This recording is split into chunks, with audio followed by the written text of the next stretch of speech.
Tonight is a special narrative docudrama concerning JFK and the JFK assassination. This is live and unrehearsed, so we ask our audience to be patient for any technical glitches. We also would like to state that the producers, writers, and hosts have taken special care in the sensitivity of our subject matter, and this narrative drama is done with the utmost respect of the Kennedy family, and all of the men and women who lost their lives trying to set the truth free. So without further delay, the Truthbusters Live presents JFK. The day they killed Camelot.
One cannot understand the JFK assassination without fully understanding how the Kennedys and the mob were linked. Without being said, the host of this podcast debunked the first conspiracy belief that of Kennedy, the patriarch of the Kennedy family, and JFK's father, Joe Kennedy, a bootlegger entwined with mobster Frank Costello. As David Nassau, the author of Patriarch, The Remarkable Life and Turbulent Times of Joseph P. Kennedy, points out, there is no documentation or even rumors back during Prohibition that Joe Kennedy was a bootlegger. None. That was an invention in the 60s when the press tried to tie JFK to the mob.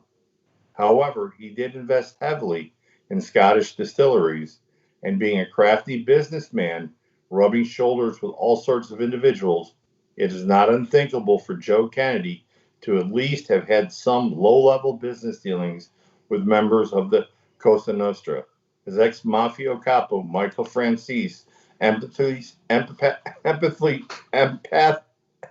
stated, Hey, look, my father, who was in the family, and almost everyone I've talked to who knew Joe Kennedy and Frank Costello all say they were high-level bootleggers. That's not to say that Joe Kennedy was, cooking sour mash in the hills of Massachusetts. But back in the day, in Boston, Chicago, New York, you couldn't open a lemonade stand without having some elbow rubbing with a member of the mob. They were everywhere. And let me tell you something else. Very few people know this. And I've heard this from my father and a lot of the people that my father and myself dealt with when I was in the family. Back in the late 40s or the early 50s, I can't tell for sure, Joe Kennedy did something really, really wrong to the mob and was very close to losing his life, but it was spared by Frank Costello. But back to the fact that Joe Kennedy and the mob had no dealings. I mean, this is crazy and totally untrue. he was elbow to elbow, shoulder to shoulder with the New York mob. Just as important to know the level of mob connections of JFK's father, we feel it is of equal importance to understand who were the ground level soldiers, so to speak. How did they form the cabal that killed JFK? Who were the who were the key people? Because this information lies the blueprint for the assassination of John Fitzgerald Kennedy. The killers. Some of them were part of a covert CIA program dubbed Operation Mongoose, aimed at toppling the Cuban government. According to a 1967 Inspector General report stamped Secret Eyes Only, the policy to get rid of Castro had been initiated under President Dwight D. Eisenhower, and it was embraced by Kennedy when he took office in 1961. And at the Boom Boom Room in Miami's Fontainebleau Hotel, where the CIA scheme to kill Castro was hatched in September of 1960, Chicago mobsters Johnny Roselli and Sam Giancana were approached by Robert Mayhew, a glib middleman for the CIA. The agency referred to him as a cutout, a buffer who shielded the CIA and the White House from any messy consequences of their actions. You see, the White House, the military, could not legally kill anyone inside the United States, so they used the mob. Mayhew was also simultaneously working for a handsome salary as a private fixer for multimillionaire Howard Hughes. When Mayhew offered CIA $150,000 to Roselli and Carlos Marcella, the kill fee for Castro, the two gangsters declined. They said they'd do it for free. You know, John, in 1961, Cuba resisted an armed invasion by about 1,500 CIA-trained Cuban exiles at the Bay of Pigs. President Kennedy's complete assumption of responsibility for the venture, which really provoked a popular reaction against the invaders, proved to be a further propaganda boost for the Cuban government. The U.S. began the formulation of a new plan aimed at destabilizing the Cuban government. The U.S. government engaged in an extensive and ongoing series of terrorist attacks against Cuba. And these activities were collectively known as Cuban Project or Operation Mongoose. The attacks formed a CIA-coordinated program of terrorist bombings, political and military sabotage, and psychological operations, known now as PSYOPs, as well as assassination attempts on key political leaders. The Joint Chiefs of Staff also proposed attacks on mainland U.S. targets, hijackings, and assaults on Cuban refugee boats to generate U.S. public support for military action against the Cuban government. These proposals were known collectively as Operation Northwoods.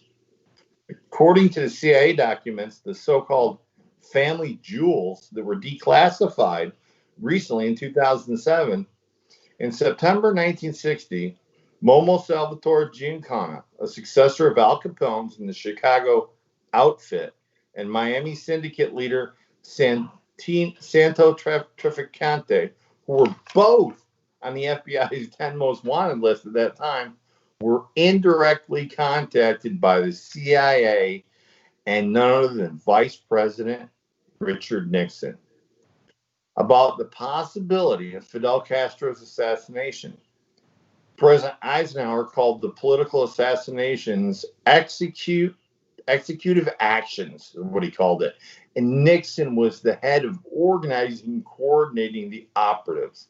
Johnny Roselli, who was a member of the Las Vegas syndicate, and if you've ever been to Vegas, that's how it got started, guys, by the syndicate. The CIA used to get access to the mafia bosses. The go-between from CIA was Robert Mayhew, and over 417 attempts to kill Castro by the CIA failed. So the Joint Chiefs fearing the spread of communism 90 miles off our shores, wanted to do a full invasion once Khrushchev installed mobile missile launchers around Cuba. And as one author described it, the Joint Chiefs had some interesting beliefs about the Cold War, Russia, and communism.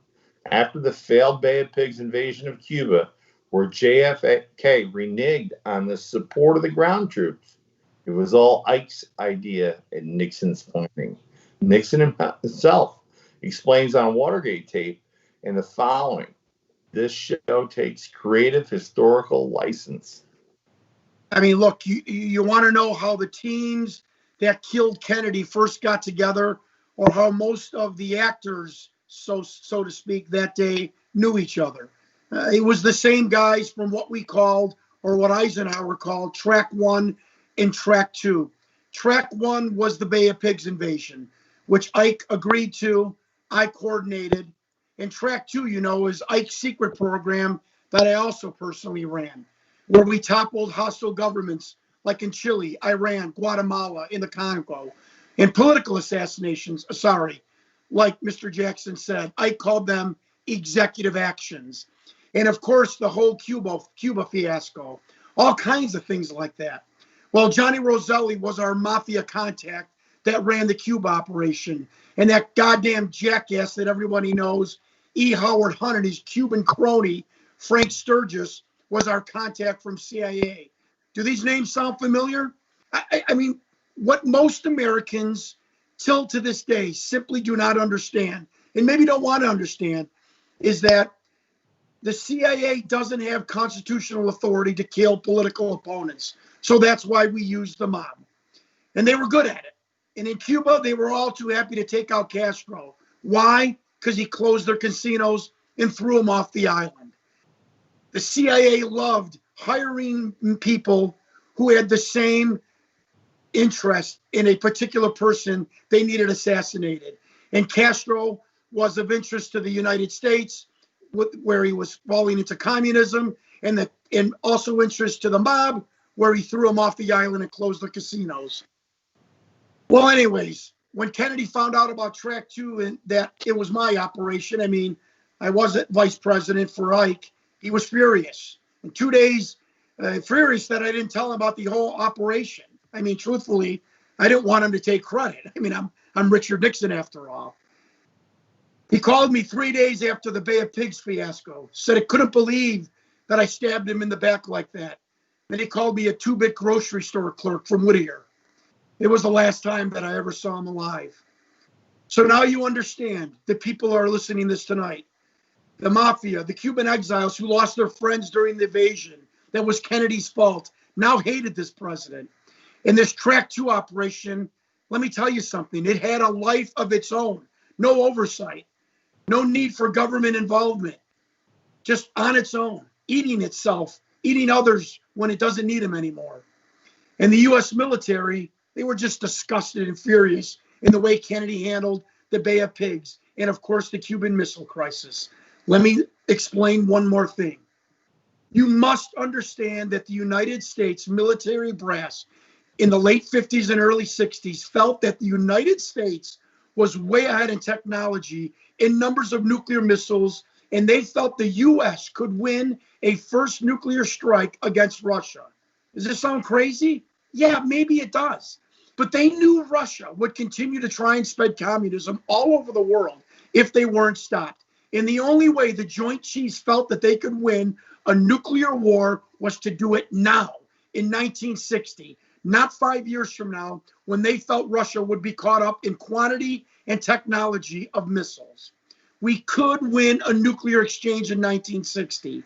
And when they told JFK this, well, he said, if we can win, why don't, when you start going on a nuclear war, don't go in the bunker.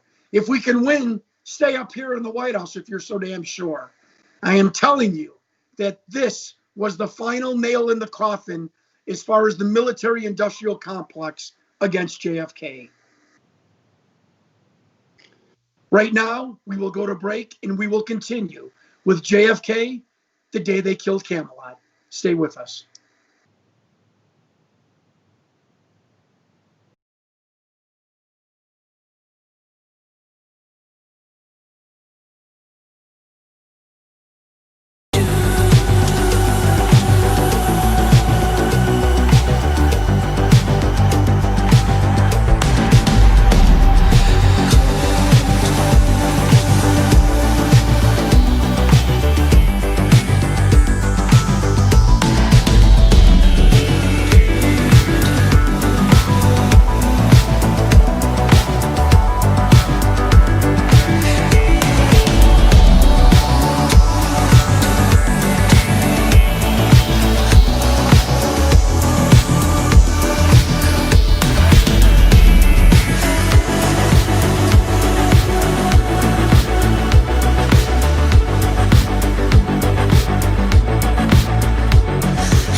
Now we come back to the case of who wanted him dead, meaning JFK, and why. It was exchanges like we explained previously between the industrial military complex, the brass, JFK. This back and forth that they had constantly made the Joint Chiefs feel that JFK was soft on communism, so much so that he could end up destroying the United States in the process. The movie Dr. Strangelove was a direct parody of the United States military mindset in the early 60s. But that wasn't all JFK. It wasn't all he would do to get the hatred of the military. Colonel Fletcher Prouty, remember that name, liaison between the military, the CIA, and the FBI. So this guy's the go-between guy for all three of those branches. Stated in the JFK movie where he played Mr. X. Kennedy, very few people know this. Kennedy sent a national directive memo to the United States Army, which stated his intentions of taking the power away from the CIA and splintering it into 1,000 pieces, as he so famously called it. He also fired intelligence heads like Bissell and fired CIA Director Warren. I cannot emphatically tell you enough the shockwaves that this caused in Washington amongst intelligence agencies. I mean, Bissell and Earl Warren, these were sacred cows in intelligence. And let me tell you something. Just because you don't have an official position in intelligence doesn't mean you're no longer in charge or no longer in the intelligence community. And JFK also wanted to end our involvement in Vietnam. Yes, to debunk another myth, JFK did not oppose sending advisors into Vietnam at the beginning of his presidency. He was not opposed to limited advisor involvement in Vietnam. However, he realized that we could not win that war, and he started to pull the advisors out as early as December. He also wanted to close dozens of military bases in the United States and around the world, give military contracts to companies who are in targeted voting areas of the Democrats and the Kennedys. No war, no basis, no more money for the industrial complex. As far as the military industrial complex was concerned, these actions cast the die for the Kennedys' assassination. And look, nobody can forget the Chicago and New Orleans mafia. The casinos were closed in Cuba. Robert F. Kennedy, the brother of JFK, as the Attorney General, was investigating the mob. This was the final nail. You got to understand, the Chicago mob stole the election for Kennedy in 1960. Known fact, they stuffed the ballot boxes in Cook County, Illinois, and Joe Kennedy brokered the deal. And suddenly, when the Kennedys get in the White House, JFK and RFK renegade and pressed the Attorney General's office hard on mob operations. Hey, it was a well-known fact. When JFK and RFK reneged on that deal that their father cut with the mafia, the Chicago mob, quote, wanted heads to roll. And believe it or not, official testimony, hearsay, and recorded testimony from several mob members who's turned to state's witness claimed it was only Frank Sinatra, who was friends with Peter Lawford, who really went to bat for the Kennedys and calmed down Chicago mob boss Sam Giancana, because it was going to get ugly. And now, as if reneging on the election and the help of the mob wasn't enough, and now JFK starts an affair with the go-between of himself and Sam Giancana, Judith Campbell Exner. I mean, these old-time mob guys, being with their women was an absolute no-no. That was a death sentence. And that was the final straw. There was no light at the end of the tunnel with the Kennedys. They were out to ruin the mob. But you don't kill the top cop, JFK. Then the president will send an army after you. No, you kill the president. because that's the strongest possible message to the other top cop, Bobby Kennedy, to back off investigating the mob.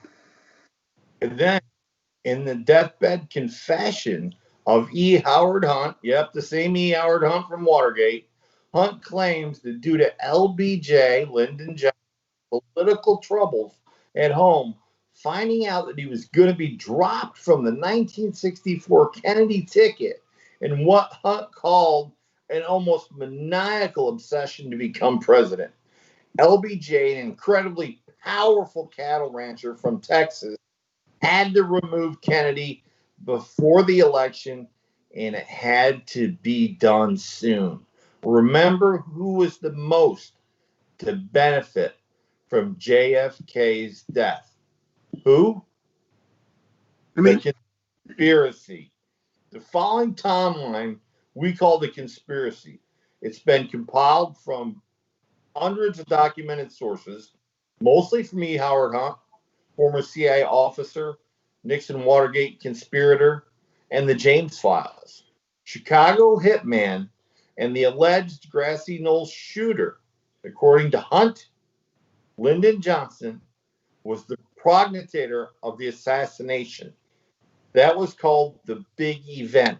And according to many sources, including Hunt again, Lyndon Johnson was in serious trouble, politically and criminally, as a congressional inquiry into a kickback scheme was ready to explode all over LBJ.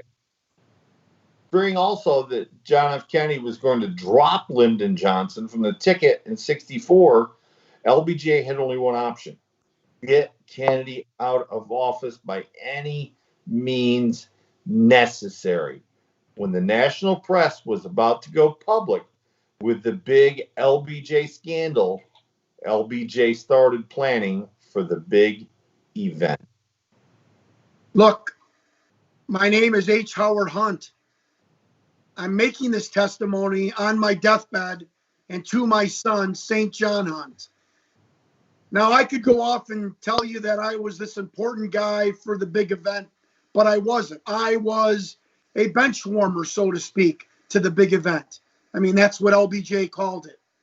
I heard from Frank Sturgis that LBJ procured CAA officer Cord Meyer to head up the big event. Now, nothing's written down.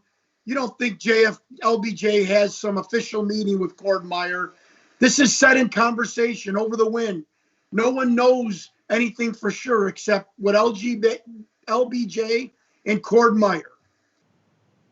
Now, let me tell you something about Cord Meyer. You won't believe this. Now, Cord Meyer, you have to understand, he was Eastern establishment aristocracy, former Marine, Yale graduate, and LBJ settled on Meyer, I think because Meyer, like LBJ, was an opportunist. And he had very little left in his life. That is Cord Meyer. Folks, you're not going to believe what I'm going to tell you.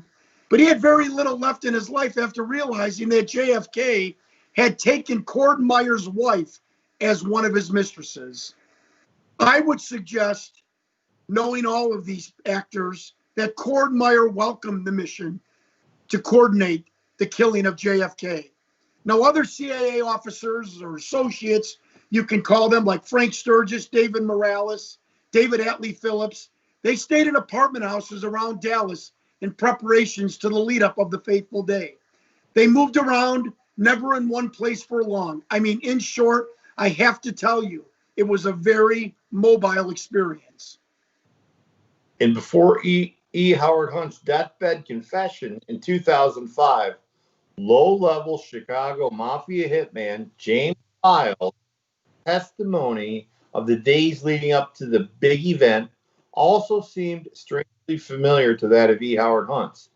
Account some 20 years later, Files, outed not by his own need for attention, was brought to the public's knowledge by FBI agent Zach Shelton, and Joe West is being none other than the Grassy Knoll assassin.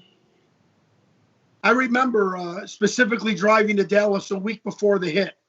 I stayed in a motel just outside of Mesquite. My guy, man that I worked for was Mr. Charles Nicoletti of the Chicago mob. He arrived a couple of days after I did. I remember the day Mr. Nicoletti had me drive him out to a little Waffle House just outside of Dallas off the freeway, where he met a man I had never seen before. Mr. Nicoletti asked me to sit at the counter and have his back in case something bad was to go down.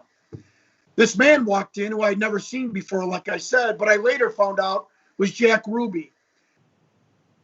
Now, Ruby gives Mr. Nicoletti this half-sized manila envelope with something in it, and Mr. Nicoletti puts it in his jacket pocket. They shake hands, and Mr. Nicoletti gives me the cue. I go outside, and I pull up the car, and Mr. Nicoletti gets in.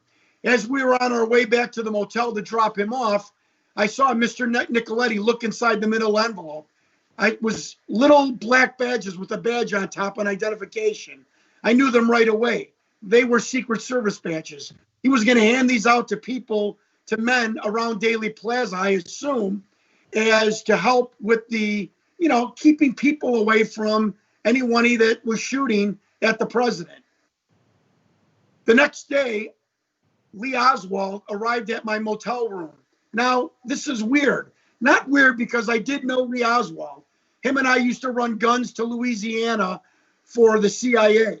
And both of our handlers were Mr. Atlee Phillips. And I knew that David Atlee Phillips had told Lee where I was because only Mr. Nicoletti knew I was staying in this motel room.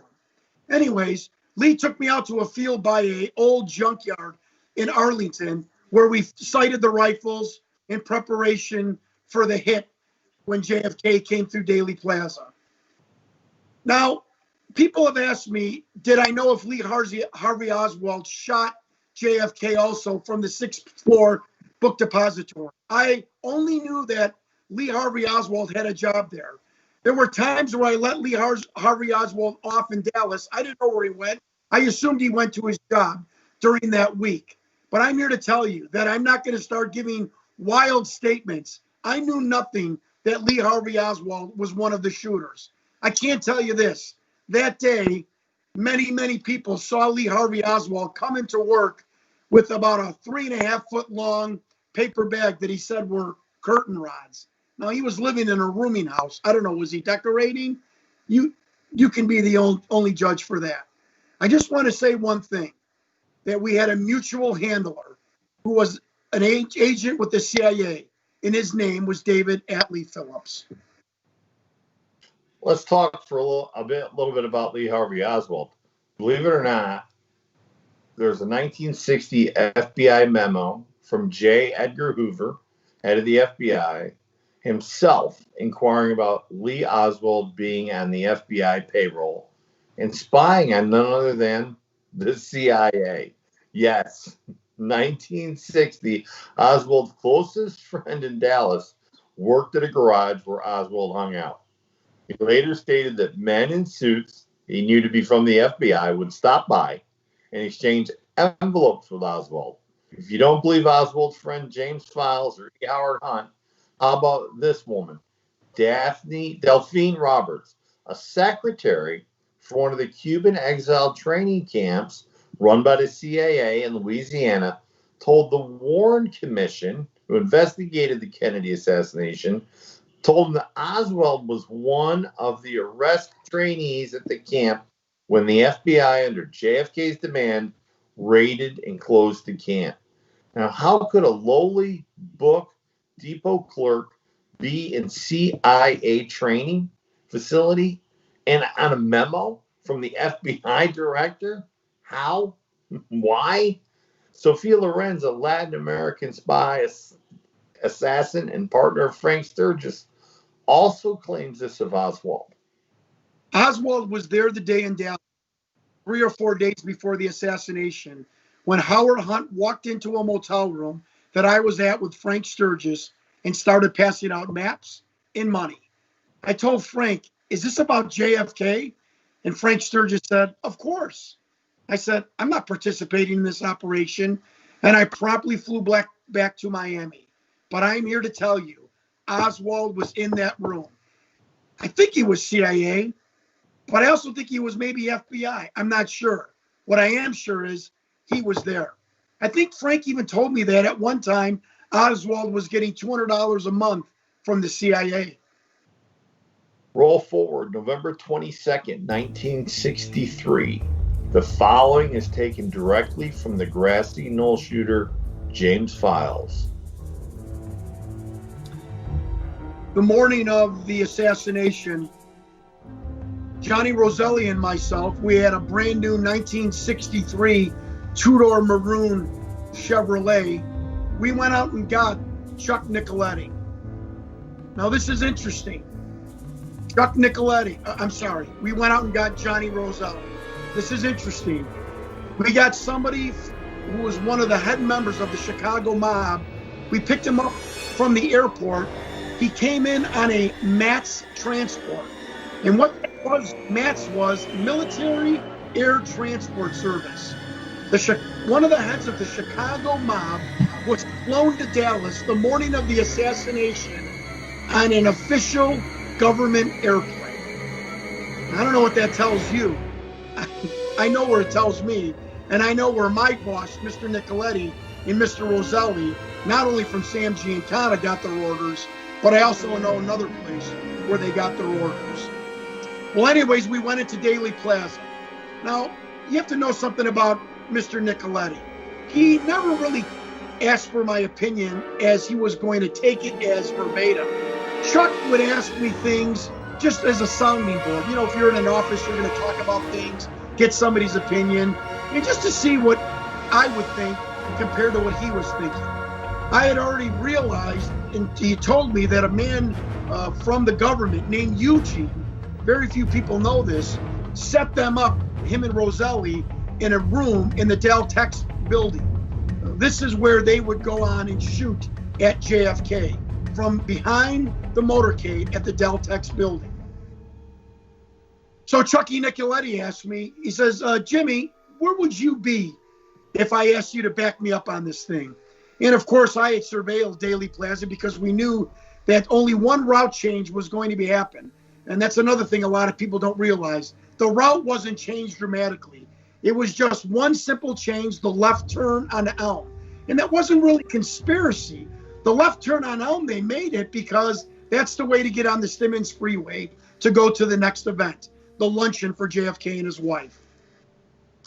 Well, I told Mr. Nicoletti, I said, if after, doing the recon of the area, I say the best shot would be behind that fence over there up on the knoll. And Mr. Nicoletti agreed with me. And he said, Jimmy, would you be willing to back us up on this? And I said, Mr. Nicoletti, I would do whatever you want me to do. I mean, you got to understand, Mr. Nicoletti was my guy. I was just a low person in the Chicago mob. I was there to do anything at their calling. And so I told Mr. Nicoletti, yeah, I would do it. He said, look, Jimmy, I want to make sure. Only shoot if you know that we are missed. Now, I knew that we were going for a headshot. And so I knew that I would only be shooting if at the last possible minute if I knew we did not get a headshot on JFK. I was wearing at the time a gray poplin jacket, and I was behind the stockade. You know, many people think, and I've seen on the internet, think that I had this gun out for hours at a time. I didn't. I only pulled out my gun when the motorcade started to make the left turn on Elm. I want to tell you about the gun I was using. I was given from David Atlee Phillips a prototype from the Remington Company. It was called the Fireball X2100. This was a handgun / modified gun that also shot like a rifle with a long barrel. They modified it because they were having problems with the 221 round in it. So they modified the barrel where we could shoot a 222 bullet. Now, back in Chicago, a guy by the name of Wolfgang, this was a guy for the mob. He would modify guns. He would take care of our guns. We had a little storage shed by Bally's a pinball company on the west side, and that's where we kept our catch of guns. And Wolfgang made me 6 special rounds. And what he did was he took the 222 load and tipped it with mercury so it would explode on impact. One of the things I told the FBI agents when they outed me was that dig up JFK's body. If there is mercury, and there will be, because mercury never goes away, if there's mercury in JFK's brain, you know that I'm telling you the truth. Well, anyways, it was overcast and rainy that morning, and around 11:15, 11:20, I can't be for sure, the sun came out, and it ended up being a really nice day. I had a scope in my pocket, and I looked around Daily Plaza. Believe it or not, I saw a lot of people that I knew from other operations with the CIA. I'm here to tell you that Jack Ruby was there in front of the grassy knoll, as was David Morales and Frank Sturgis, and a couple of other men. You know, I'm like 72 years old, so I don't have that good of a memory for some things, especially names. But there were a couple of outfit men and a couple of CIA agency men that I knew by their face and not by their name. So they knew something was going down. Whether we're there to participate was none of my business. I was there to do what I was asked to do by Chuck Nicoletti, who was asked by Johnny Roselli, who was commanded by Sam Giancana. That is what you have to know, that Sam Giancana was hired by the CIA to do this hit. And they hired him because they knew he had an equal amount of interest in getting Kennedy out of the way and his brother off their backs. When I put the scope down, I could see more people filing into Daily Plaza. I did not see Zapruder to my left. And to be quite honest with you, again, to back up my testimony, I didn't see other shooters. And I'm not even going to say that there might not have been other shooters there. There may well have been. You know, you got to understand something. I am a former combat soldier. I was in Laos and Vietnam. When you're in the firing zone, when you're in that moment, you have tunnel vision. All you are concentrating on is who you have been chosen and who have you been ordered to hit. And that was the president. So when I saw the motorcade starting to make the left turn on Elm Street, I got my Remington Fireball out of the case. This was, again, not a big rifle. It was like a handgun with a longer barrel. I pointed it over the stockade fence. I put JFK in my scope. Now, I was told that nothing was to happen to Jackie Kennedy. So I knew that I could not hit JFK if I had to, right parallel with me. I had to hit him as he was coming towards me. As they about to approach the Stemmons Freeway sign, and I hated that fucking sign, by the way, because it was in the way, I heard the first shot go out. I saw JFK grab his neck. I heard another shot in the air, and I was counting them. This was my training, was I was supposed to do. I heard a third shot, which I assumed that hit Connolly, but I saw JFK was still alive, and we did not get a headshot, and that's what we were going to. As he approached what I thought was the final field of fire, I took the shot at JFK. I aimed at his eye. It is my belief that Chuck Nicoletti hit JFK from behind about 1/1000th of a second before my round hit JFK. So instead of hitting JFK in JFK's right eye, I came across on the right side of the temple. I kept JFK in the scope long enough. People think that a gun like that would jerk up. That's not true. You can ask anybody that fires an M16 or an AR-15, a 223 round, 222 round, 221 round. It is specifically used in combat because it does not have a huge recoil. However, it goes around 3,200 feet per second. So there was no big recoil. And I could see JFK, his brain exploded in the back. And what you're going to learn further in this document, I think you should listen to these guys, because his brain came out of the back of his head. Yes, the top opened, but the brain on the right side exploded. I saw First Lady Jacqueline Kennedy climb onto the trunk. I don't know what she was doing, whether she was scared or whether she was grabbing brain matter. At that point, I put the Remington into the case and I closed the case. Now, I was a young 22-year-old kid at the time. I was full of myself. I saw the shell casing, and I did this a lot. I like the taste of cordite, gunpowder. I put the shell casing in my mouth. I bit down with it with my teeth, and I put it on the stockade fence. I know later that this was a mistake, but later on, 20 years later, they found that shell casing with my bite mark way before, way after I said to people and to Zach Shelton, the FBI person, what I had done. I want to dispel another myth about people running up the grassy knoll before I end what I'm telling you. I can tell you that it was almost like time stopped. When I hit JFK with the load, even the police officers on the motorcycles, it took them, in my opinion, 10, 12, 13 seconds to stop and realize that something was wrong, that JFK was actually hit. If you think the people on the street ran up the grassy knoll right away, folks, I was there. They didn't. It took them 15, 20, some people 30 seconds for them to realize that the shot came over their shoulder and for them to run up to the grassy knoll. But by this time, I had bitten the casing. I put it on the stockade fence, and I reversed my jacket. And back then, this poplin jacket I had was plaid on the inside. So I looked like a railroad worker, because that's to the back of me was the parking lot and the railroad tracks. Folded up my briefcase, and I walked away very calmly to the back of Daley Plaza towards the parking lot of the Deltex building, where Mr. Nicoletti and Mr. Roselli were already waiting in the car. Now, I had a .45 gun with me in my pocket because I didn't know who was going to approach me, if anyone saw me, if anyone was going to expose me. And to be honest with you, again, for my own credibility, I can't tell you what I was going to do. Was I going to hit him? Was I going to waste him? Was I going to just ignore him? I didn't know what I was going to do, but thank God no one came up to me, and I walked past. I want to tell you one thing, and I'm telling you this on video testimony.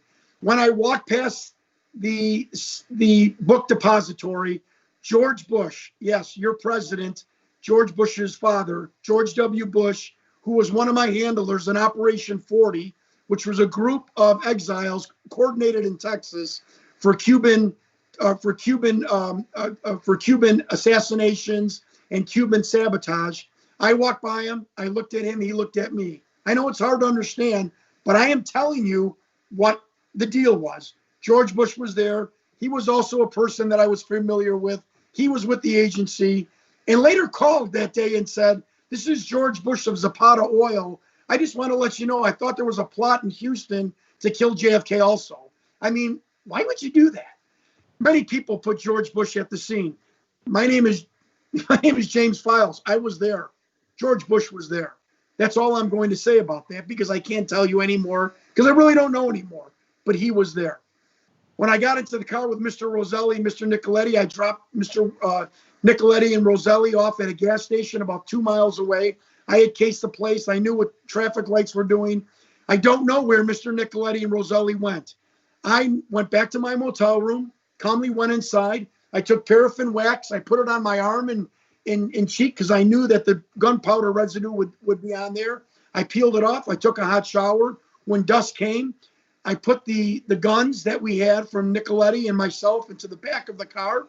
Waited till morning. I drove to Southern Illinois, ate, slept over, and from Southern Illinois, I went back to Chicago. You have to understand something. To me back then, hitting JFK was like someone from the mob ordering me to take out the garbage. It was just something that I was supposed to do, and something that I did do. And that's my testimony. And again, I didn't come out for attention. I was outed by FBI agents Zach Shelton and Joe West, and I like both of them. I like both of them. They were square guys, and that's why I'm telling my story. Wow, that's great. Tough act to follow. Let's go to break real quick. Commercial, pay some bills, and we'll come back and pick up with Oswald at the theater.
Now we're going to go into something that not a lot of people know about, and we call it Oswald at the Theater. Very hard to find down the rabbit hole information here, guys. Oswald goes back to his boarding house. He grabs a gun, walks towards a Dallas movie theater. In the time of his movements, Officer J.D. Tippit is gunned down. James Files is empathetic that Oswald was not the shooter. Another man involved in the plot, Gary Marlowe. Oswald, spotted by a shoe salesman for acting very unusual and weird, is seen sneaking into the theater, and in moments, an army of Dallas cops swarm the theater to arrest him. You know, let me tell you something on behalf of the Dallas Police Department. This wasn't a CIA conspiracy like many people years later think. We were waiting for him to come to the theater.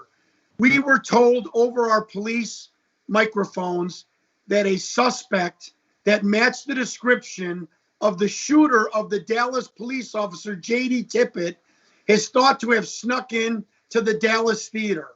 Let me tell all these conspiracy wackos out there. We swarmed the Dallas theater not because we knew the CIA told us to be there. We swarmed the Dallas theater because we thought the guy who shot our comrade, the guy who shot our fellow officer, J.D. Tippit, was in that theater. That's why we swarmed the theater, not because we were told that by the CIA that Oswald, JFK's assassin, was going to be there. I want everyone to know that. Yeah, the aftermath, the autopsy, and the cover-up. Now here's where it gets real interesting. Pay close attention, folks. Kennedy was rushed to Parkland Hospital, and the following is from the attending physician, Dr. McClelland. You know, when JFK came in and I looked at him, I was the first person that was over his head. I could see that the wound was in the right rear occipital area, which is the right rear, the right bottom rear middle of JFK's head, the right side of his head. There was also a wound to the side of his head.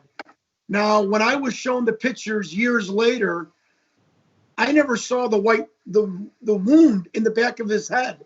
Me and 3 other attending physicians for the past 40 years have all testified that when JFK came in, that the wound in the back of his head was there. When you see it in autopsy pictures from Bethesda, hours later, there is no rear wound. And what was also interesting, the wound right by his temple, it looked like somebody had taken a scalpel and did actual work on that wound and altered it. I'm a trauma physician, emergency room trauma physician. I'm telling you the truth. I'm telling you, with me and 3 other of my attending physicians saw, JFK had a gaping wound in the back of his head. Well, LBJ is now sworn in, and there's a 5 to 10 minute lapse where no one is with Kennedy's body in the back of Air Force One, placed in a ceremonial rose-colored casket and flown back to, yes, Bethesda, Maryland. Here's the account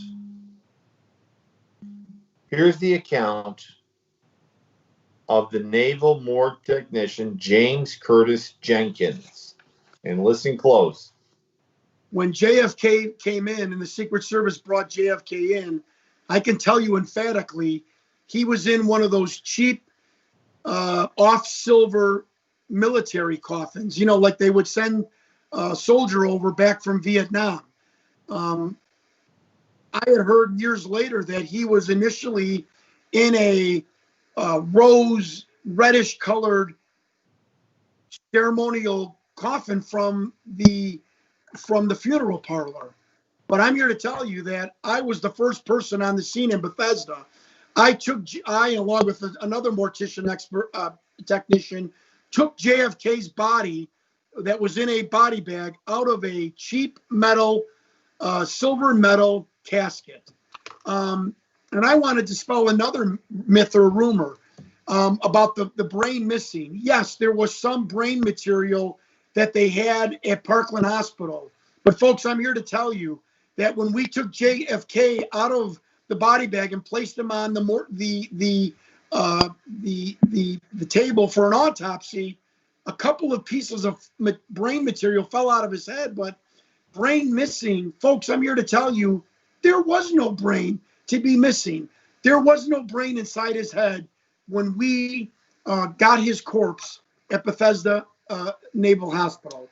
I would also like to tell you that Commander William Pitzer was the person who filmed and photographed the entire autopsy that was done by Captain James Hughes.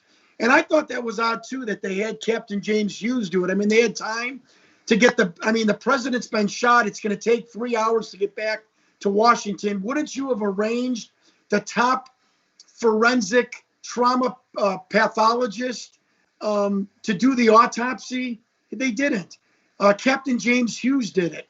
I'm not saying he's a bad guy or was a bad doctor, but that was the first trauma autopsy that Captain James Hughes ever did.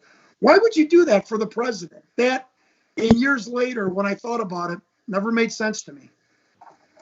Remember the name Commander William Pitzer. The days and months after the assassination were a series of cover-ups, road wild stories, and shock. But the government wanted to have the public know one thing for sure. A lone nut gunman, Lee Harvey Oswald, was the lone shooter, and there was no assassination plot. I mean, just as an outsider, I can tell people, yeah, I get it. LBJ, you're the president. You don't want Russia or Cuba to be blamed because LBJ knew that if Russia or Cuba was involved, even though he ordered it, but that if somehow the evidence pointed back to someone from Russia or Cuba, America would demand World War III. But the entire story made no sense to anyone who was looking past the fluff. I mean, America got into Vietnam. The investigation on LBJ was dropped. 500,000 troops and over $3 billion in spending was spent in Vietnam. RFK stopped the investigation on the mob in Washington, D.C. To many insiders, military and political, seemed to be more like Disneyland than the nation's capital. You know, we ask you to consider the following. We proved the CIA used the mafia for political assassination. No question about that. It's well documented, well admitted. The most notorious CIA operative in the 60s and 70s, E. Howard Hunt, our friend again from Watergate, was told that LBJ gave the orders and who carried it out. Why would Johnny Roselli fly on a CIA MATS plane, a military mission plane? Why would he be flying on that if he's not military? Who had the power to supersede the Secret Service and take Kennedy's body? Not the mob. Who had the power to guide the Warren Commission's fairy tale investigation? Ignore the grassy knoll witnesses and other eyewitnesses. Who negate the Warren Commission report? Who? The government. That's who. Why was the deaf mute Mr. Hoffman's story of seeing a shooter behind the grassy knoll fence ignored? Why was Jack Ruby's mom ties ignored? The weird phone call to the Secret Service from future President George W. Bush to say a plot in Houston, only to tell people 20 years later he didn't know where he was the day JFK was shot. Oh, you wanna know who else can't remember the whereabouts that day, JFK's death? Guess who? Richard Nixon. He was also in Dallas that morning and had amnesia. Over 101 people associated with the JFK assassination in the day in Dealey Plaza died of mysterious deaths over the years. 101 people associated with JFK and that day died of mysterious deaths. Yeah, I said it twice because it takes twice to settle in. I would like to leave everyone, and first of all, thank you for listening to our narrative today. I would like to leave everyone with a story who still thinks that the high echelon of the United States government was not involved or even planned the JFK assassination. I tell the story of Lieutenant Colonel Dan Marvin, who was in covert and guerrilla warfare for the United States government. He tells the story in 1992. In 1965, I was asked by a company man, a CIA man, who came to the training warfare facility in Fort Bragg. He asked me if I would do a mission. I thought a mission out of the country. He told me no. It was a naval commander who was about to hand over state secrets and it was about to retire from the Navy. I specifically remember what the guy's name was. His name was Commander Pitzer, and he worked in the Bethesda Naval Hospital. Well, I told him that I had the right to refuse the mission since it was being taken part of the United States. I had a family. I could not disappear. He then approached a colleague of mine, a Commander Vanek. Now, cue to 1991. I am watching a documentary. I'm retired. I restore old furniture for a living. I play with my grandkids. I wear flannel shirts. I had an interesting life. I'm watching a documentary, and one of the mysterious deaths tied to Daley Plaza was none other than the man that I was asked by the CIA to assassinate in 1965, Lieutenant Commander William Pitzer of Bethesda Naval Hospital. Mr. Pitzer took the film and photographs and made copies of them for himself and was going to release them to a news agency after his arrest, after his retirement.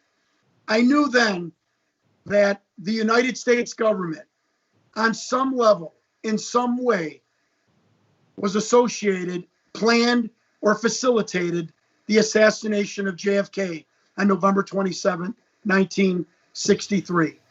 I think this is the most important testimony of the entire JFK assassination.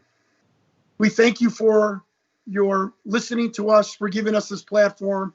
We hope we've done this in the most sensitive manner for the Kennedy family and all of the men and women who have given their lives. For Christopher Jackson, Nicholas London, I'm John Stewart. Thank you for this special presentation. Thank you for watching this special presentation of JFK, the day they killed Camelot. Good night, everyone.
To say